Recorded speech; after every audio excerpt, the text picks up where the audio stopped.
Welcome back for more Plants vs. Zombies with me, your wonderful host. And yes, that's the bucket head. That is the bucket head. That's the cone head. Silly me. Now there's a very easy way to do this now that you have this guy. What you want to do is you want to have like a few rows of this. Well, I'll just put it down as we go along here. But you'll see, it's very simple, and it's quite effective if I do say so myself.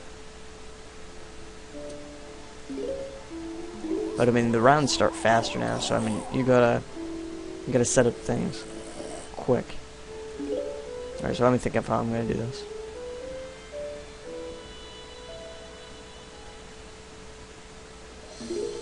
Alright. A walnut right there.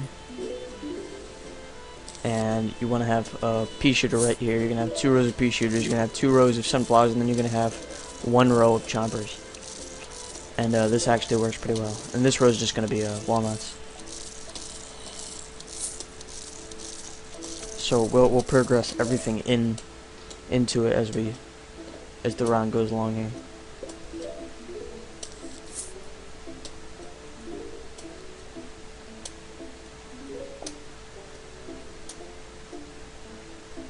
And remember, when in doubt, if one row is just being obliterated by like zombies, don't try to save it. Just like, because you always have these lawnmowers here, so even if one row is about to collapse, you should focus on your other rows.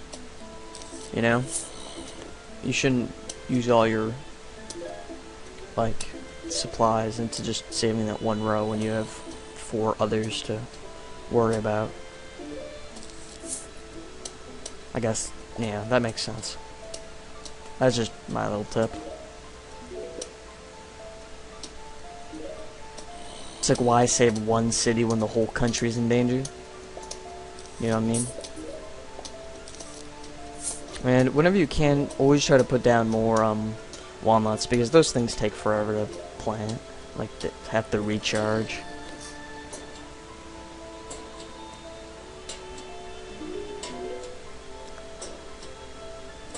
But yes, this is where you want to implement the strategy. Because you pea shooters can't take down these guys. You know? It would just take too much time. And that's why you have the chompers there to do your dirty work for you. And it's proven to be very, very well working. Well, at least for me anyways. I mean, coneheads, well, you can just take them down with regular pea shooters. You don't have to do anything fancy with the choppers.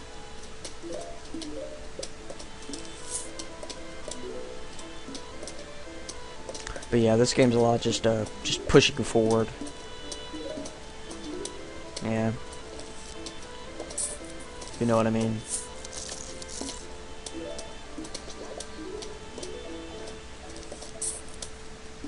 Slowly progressing is I guess that's what I'm trying to go for here.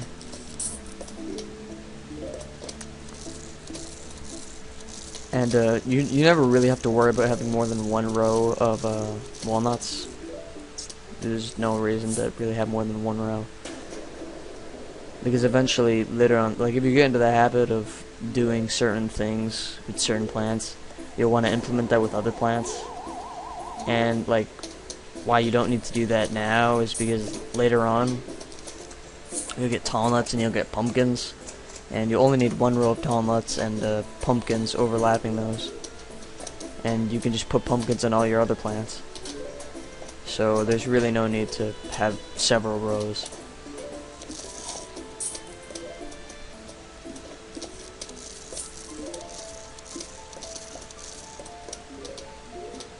If you know what I'm saying. Alright, double shooting. This guy's actually, I don't recommend using this for a while, actually. Repeater fires 2 peas at a time. Like, you don't have to use it for a long time. Especially since these waves are actually pretty short in comparison to a lot of other things. Alright, there we go. Plant! And I don't know why I always start up here, I don't know, just a habit. Yeah, I suppose you wouldn't get different results if you were to start planting in the middle and then spreading outwards. And I also think it's kind of funny how in the very beginning I said I like to just use the same strategy for like now. So 2 sunflowers, 2 pea shooters, 1 chomper, 1 walnut. And try to plant those in the beginning, because that will help a lot.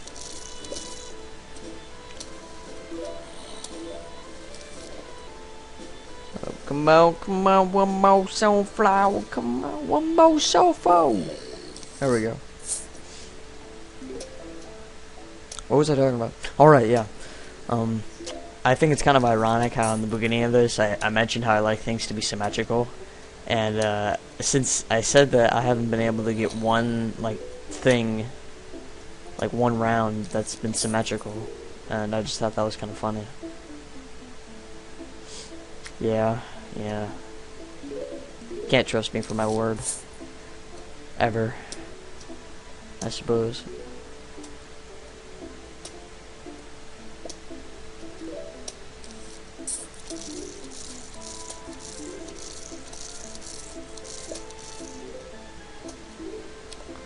Alright.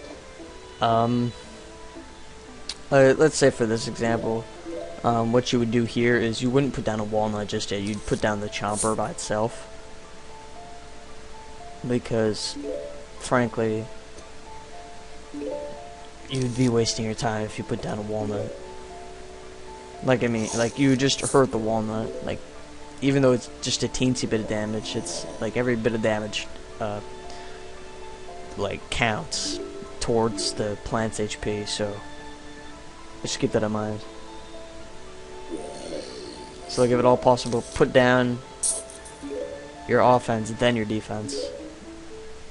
Except in the beginning. That's where I contradict myself, because in the beginning you want to put down your defense along with, like, the producers. You don't want to just put down offense, because then you won't have anything defending you, really. There's a lot of different styles for this game. You can, like, just... What's the phrase I'm looking for here? Hold on, give me a second. Give me a second here. I'll think of something. No, I can't. I can't think of something, actually. I'm too stupid for that. But this is where these guys are useful, because when you get things like this, you like, watch what happens. Haha, I win! Ha ha ha! No, you fail. Alright.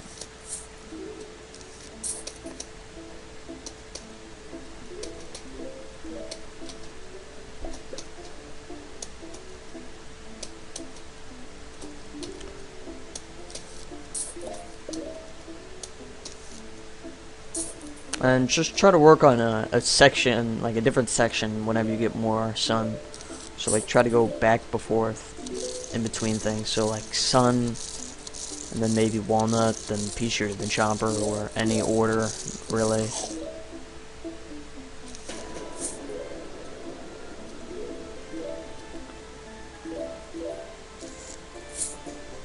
But another strategy you could do right now is you could have it be 2 sunflower, 1 pea shooter, 2 chompers, and walnut. That also works pretty well. But you don't have to do that until like later rounds, where that, because then you can put down things like Gatling peas, which are the upgraded version of the repeaters, and that's much more effective than this. But, yeah.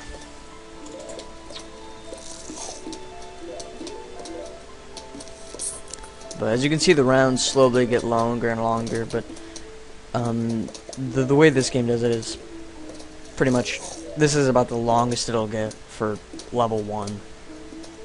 And then when you hit level 2, the rounds become as short as they were in the beginning of level 1.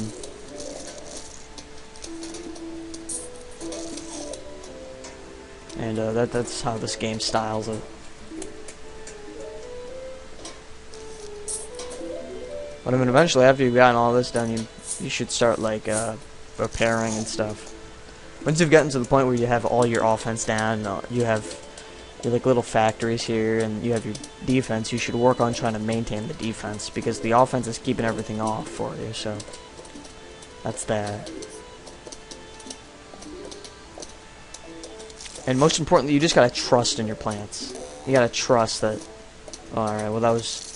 No! He's going to... Or, yeah, he ate it. Alright. Fuck what I just said. You can't trust your plants. They're useless.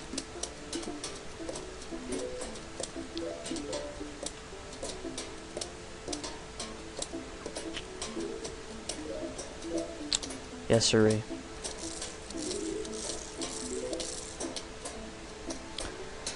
But yeah, this game isn't too bad. It's pretty easy, actually. And I mean, the hardest this game ever gets is in the mini games, and that's where you really have to think. Like, it's pretty much trial and error. So you do it the first time, and then you see what goes wrong, and then you have to go back and do it again. And the campaign itself never really actually gets that hard, so you don't have to worry about that.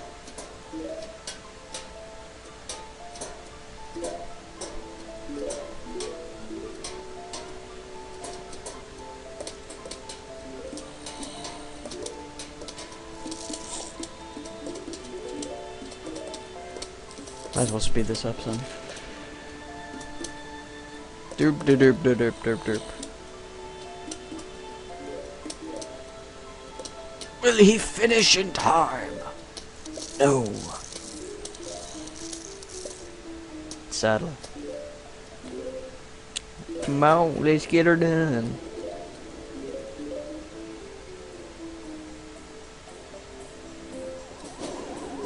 Final wave. Great way to start out a final wave is with a cherry bomb or a jalapeno. Fabulous. It works wonders.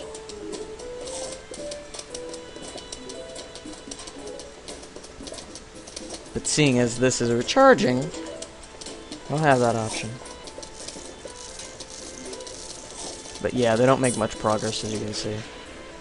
Alright, I'm not sure if we'll have time for the final level. In fact, I think I'll stop it here. But we will read the level. I mean the note. The level. Hello, we are about to launch an all-out attack on your houses. Sincerely, the zombies. And that's what we'll stop it for now. I will see you next time. And thank you for watching. And herp derp derp herp derp.